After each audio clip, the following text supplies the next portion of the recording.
Vivemos por cima de cidades mortas. O concreto que sustenta nossas casas, as calçadas por onde andamos distraídos, tudo isso repousa sobre uma rede antiga de túneis, buracos e corredores esquecidos. Aquilo que a sociedade descarta, a sujeira, o abandono, as pessoas invisíveis, tudo escorre para o subterrâneo, como se enterrássemos nossa culpa sob o asfalto. No fundo, sabemos, os esgotos não são apenas dutos para dejetos, são cemitérios de vozes, gritos abafados e coisas que nunca deviam ter sido deixadas à própria sorte. E como toda coisa esquecida, elas crescem e esperam. A mente humana tem um mecanismo cruel de negação.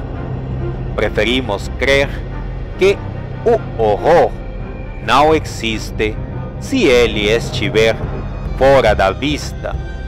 Mas e se o horror estiver logo abaixo dos nossos pés, ouvindo nossos passos, sentindo nosso peso sobre a terra? É nessa crença falha que nos equilibramos.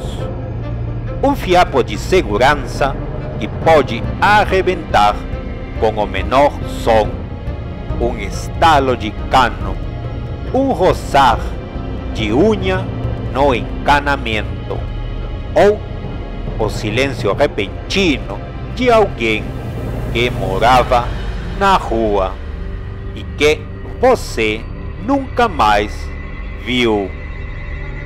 Foi isso que aconteceu com Osmar, um homem invisível para a cidade de São Paulo.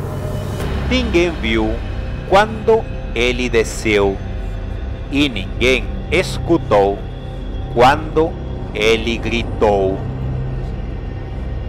Osmar era um ex-vigilante que perdeu tudo em poucos meses: emprego, família, identidade. Passou a viver entre a estação Pedro II e as bocas de lobo da Zona Leste. Preferia o subsolo, dizia que o calor era constante. A polícia não o perseguia e a chuva não o encontrava. Um dia, seguiu um rastro de migalhas que descia por uma antiga abertura esquecida na galeria de águas pluviais. Levava uma lanterna, uma mochila com pão mofado, uma garrafa de água e uma faca. Desceu por um poço de manutenção que não constava mais em nenhum mapa oficial. A escada de ferro descia fundo. Os degraus enferrujados rangiam sob o peso de seu corpo magro. A escuridão parecia mais espessa ali, como se não fosse apenas ausência de luz, mas presença de algo vivo, denso.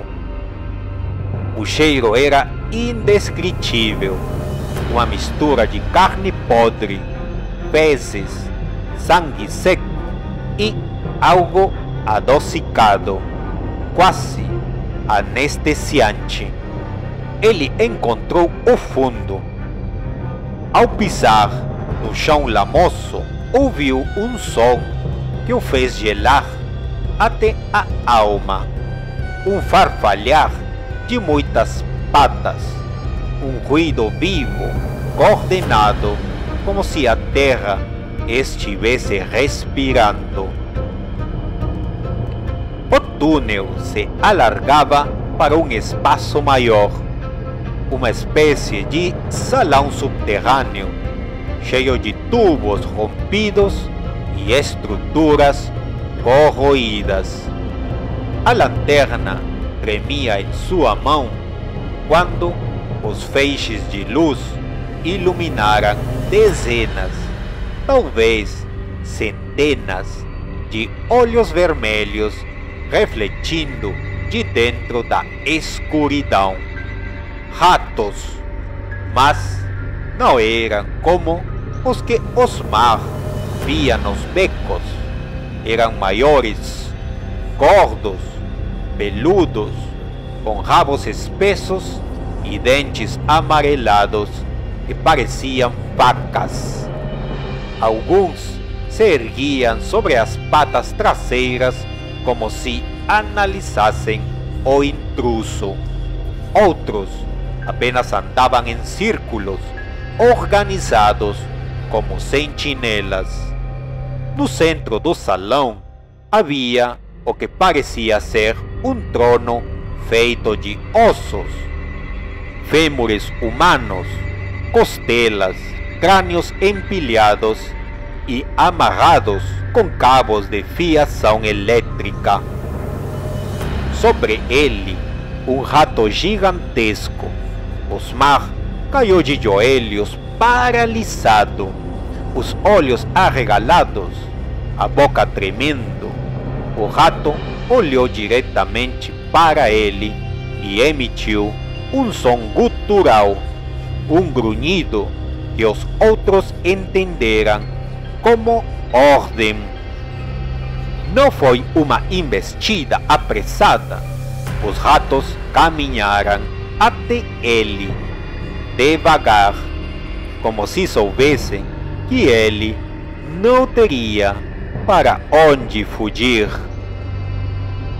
Ele tentou correr, mas o chão lodoso e os ratos em sua volta tornavam cada passo um pesadelo. Um deles pulou e mordeu sua panturrilha com força, rasgando pele e músculo.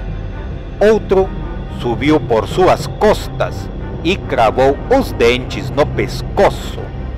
Osmar caiu, gritando em desespero, enquanto dezenas de bocas famintas o cobriam.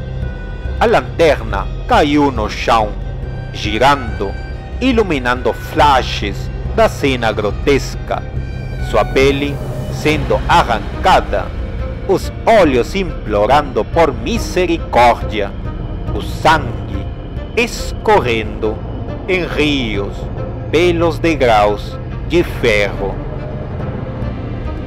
Por minutos eternos, Osmar esteve vivo o suficiente para sentir cada mordida, para ver seus dedos serem arrancados, sua barriga aberta como um saco plástico. No final, restou apenas sua cabeça, ainda com olhos arregalados e a mandíbula despedaçada. Os ratos meticulosamente empilharam seus ossos ao lado do trono, como uma oferenda, como se ele agora pertencesse à colônia, como se sua dor fosse apenas o começo de algo mais antigo. Durante semanas, outros moradores de rua começaram a desaparecer nas imediações da estação. A prefeitura disse que estavam sendo removidos. A população acreditou.